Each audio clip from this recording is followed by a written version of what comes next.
Det er vi sol! Vi er 4 elever på Virkeland Skole. Og vi har valgt vores skolegård, fordi vi synes, der kan være bedre mulighed for at lave skygge. Og de børn, der trives der, det er dem, der er plads til at passe på, de får meget sol.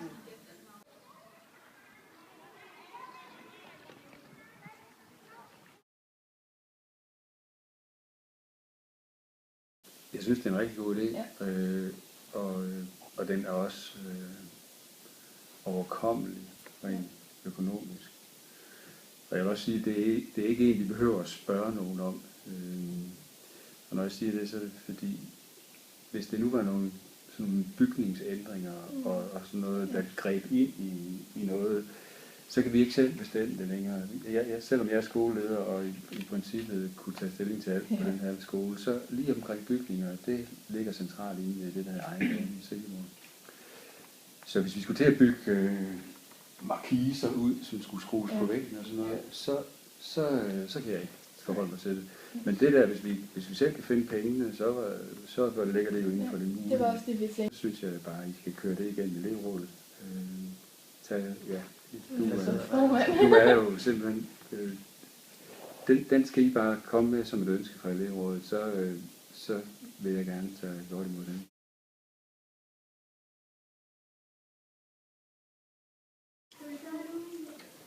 Hvor mange kender den?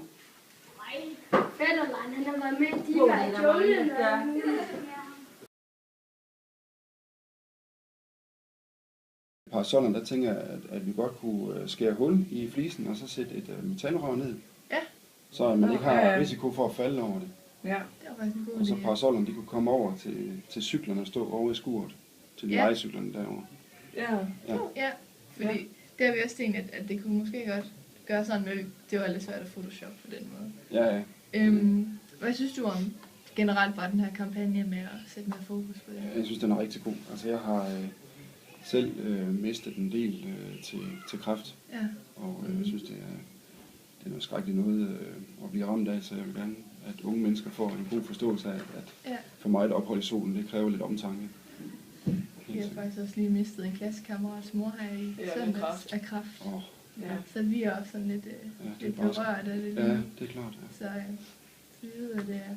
Men tak fordi du lige vil hjælpe os, Stig. Jamen, det var så lidt, da. Vi skal endelig sige til, hvis der er noget, jeg kan... Jamen det. Du har hjulpet os. Interviews med. 2, 3, 4.